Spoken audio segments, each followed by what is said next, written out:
Hello दोस्तों, गरीब मानुष यूट्यूब चैनल मोर नाम सद्दाम हुसैन मंडल। चाওক उसुनारी स्टेशनत আজি बाटर नाट এটা परफॉर्मेंस हल हेतु চাই কিনে আপোনালোকক কমেন্টত জনাব কেনেকুৱা হয়। পেটৰ কাৰণে পইচা পাতি দিব নালাগে, মাত্ৰ 301 টকা দিলে ঠিক আছে। পইচা পাতি ডিমান্ড নাই মোৰ, মই মাত্ৰ এটা কাম কৰিব, এই মালটো নিব নি এই মালটো নি পেলে গধূলি সময়ত তাবিজটো বঢ়িয়াকৈ বান্ধি দিব বাস। কি ৰ তাবিজটো নগল নেকি? ঠিক আছে তাবিজটো কৈ ঠিক আছে তাবিজ একো নাই এইটো চাপ আছে ঠিক আছে, এইটো চাপ আছে একো নহয় একো নকৰে ঠিক আছে ঠিক হৈ যাব। আৰে চিন্তা নকৰিবি, খালি মালটো দিলে হ'ল। এইটো নি গধূলি সময়ত গধূলিকৈ বান্ধি দিব আৰু চব কি কৰি আছে তাবিজ লাগে এফালে হওক আপোনালোকে এওঁতা কি আহিছে? আৰে ৰ'ব কি হৈছে প্ৰব্লেমটো কওকচোন মোক। আৰে প্ৰব্লেম একো নাই, ইয়াতৰ এই বাচ্চাটোৰ কি হৈছে, বমি হৈছে, তো মূৰ ঘূৰাই বাগৰি পৰিছে, ভম বকি আছে, গধূলি গৰু আনিব গৈছে। এই মূৰ্খ কি মূৰ্খ? এইটো যদি বমি কৰিছে পৰি গৈছে ভম বকি আছে, এই বাইদেউ আপুনি ডাইৰেক্ট আচলটো হৈছে। কি আচলটো? আৰে আচলটো মই তাকে কৈছো, ভূতে লম বিছানা ভূতে পাইছে। ভূত নহয় এটিটো জেইল লক্ষ্য। এই জেইল আছে, এই বাইদেউ কি জেইল আছে মানে জাপানিজ এনকেফ্লাইটিস। কি ভালিছে? জাপানিজ এনকেফ্লাইটিস কি ভালিছে দাদা? এটা বেমাৰৰ নাম, এটা বেমাৰ হয় ৰাইসকলে, এইটো মহৰ পৰা অহা বেমাৰৰ নাম। ভাল হ'ব নে নাই? ভাল হ'ব, মোৰ কথাখিনি শুনি লওক। কৈছম কি এবাৰ যদি ভ্ৰম বকি থাকে, মূৰত জ্বৰ উঠে, অচেতন হৈ পৰি যায়, বমি কৰে, এইকেইটা হ'ল জাপানিজ এনকেফ্লাইটিছৰ লক্ষণ। যদি এনেকুৱা লক্ষণ আমি ব্যক্তি দেখা পাওঁ বা ঘৰত কাৰোবাৰ হয় তেতিয়াহ'লে লগে লগে মোৰ ওচৰলৈ লৈ আহিব এটা তাবিজ।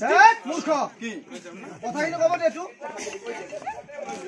তেন্তে আপোনালোকে পলম নকৰিব, 108ত ফোন কৰিব আৰু চিভিল হস্পিটেললৈকে লৈ যাব। চিভিল হস্পিটেল দাদা, চিভিল হস্পিটেল কোনে তোৰ বাপে দিব? এইবিলাক পইচা পাতি দিব নালাগে, নালাগে নি তাবিজ এইটো লাগিব, এইটো নালাগে, এইটো নালাগে দিয়ক আপুনি। আৰে দাদা পেটৰ কথা আছে না, পেটৰ কথা আছে, আপুনি পইচাটো লৈ যাব, 108ত ফোন কৰিব লৈ যাব। গতিকে আমি জাপানিজ এনকেফ্লাইটিছ কেনেকুৱা সেইটো জানিব লাগিব। বাইদেউ আপুনি কৈ দিয়ক। হয় ৰাইজ, এইটো গাহৰি, কণা মুচৰি, বগলী এইবিলাকক কিউলেক্স নামৰ মহে কামুৰিলে, সেই মহে আহি মানুহক কামুৰিলে এইটো বেমাৰ হয়। গতিকে আমি কিছুমান সাৱধানতা অৱলম্বন কৰিব লাগিব। যিটো ঘৰৰ পৰা দূৰত আপোনালোকে গাহৰিৰ গঁৰাল ৰাখিব লাগিব, হাত দীঘল কাপোৰ ব্যৱহাৰ কৰিব লাগিব আৰু ঘৰৰ চাৰিওফালে চাফ চিকুণ কৰি ৰাখিব। ৰাতি শুওঁতে আঁঠুৱা তৰি শুবলৈ নাপাহৰিব, তেতিয়াহে আমি মহৰ কামোৰৰ পৰা ৰক্ষা পাম। হয় ৰাইজসকল, আপোনালোকে হয়তো জানে, হয়তো কোনোবাই নাজানে, আমাৰ গোৱালপাৰা জিলাত যোৱা বছৰ জাপানিজ এনকেফ্লাইটিছত 13জন মানুহৰ মৃত্যু হৈছে, যিটো অসমত এইখন জিলাতে বেছি। গতিকে সেইকাৰণে আমি আমাৰ মাজৰ পৰা যাতে আন 13জন ঢুকাই নাযায়, হেৰাই নাযায়, তাৰ কাৰণে জাপানিজ এনকেফ্লাইটিছৰ টীকাকৰণৰ ব্যৱস্থা কৰিছে স্বাস্থ্য বিভাগে। গতিকে 15 বছৰৰ পৰা 65 বছৰ বয়সলৈকে যিখিনি লোক আছে তেখেতসকলে এই টীকাটো সকলোৱে ল'ব।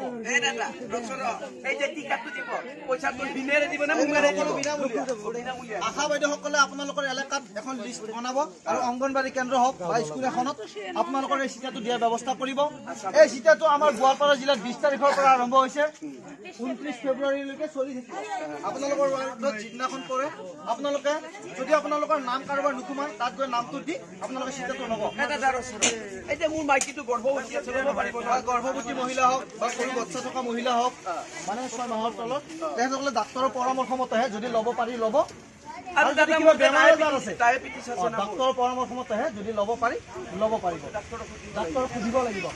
কিন্তু যিখিনি আমাৰ বেমাৰ আজাৰ নাই 15 বছৰৰ পৰা 65 বছৰৰ ভিতৰত সকলো লোকে ল'ব লাগিব, কাৰণ এই টীকাটো ল'লে আমি আমাৰ জীৱনটো বচাব পাৰিম। তেতিয়া আৰু আমাৰ জাপানিজ এনকেফ্লাইটিছ ৰোগ আমাৰ দেহলৈ নহয়, কামুৰিলে আমাৰ গাত নহয়।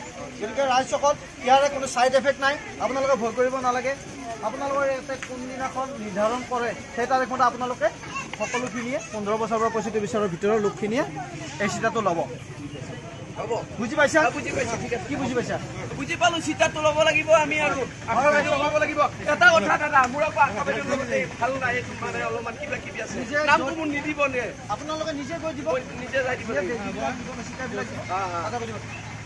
এয়া আমাৰ সামান্য প্ৰয়াস, যদি বাতৰ নাটনিৰ জৰিয়তে আপোনালোকক কিছু আমি তথ্য দিবলৈ চেষ্টা কৰিছোঁ।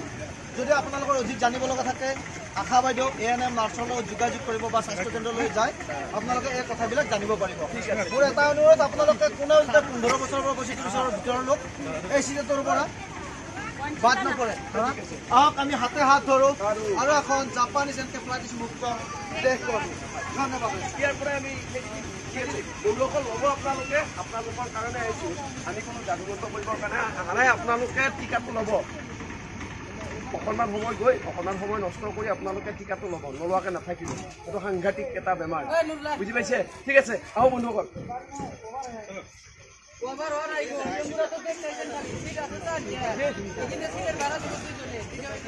বন্ধুসকল ভিডিঅ'খন ভাল লাগিলে কমেণ্টত জনাব আৰু ভাল লাগিলে লাইক কৰিব আৰু ছাবস্ক্ৰাইব কৰিব ইউটিউব চেনেল ধন্যবাদ।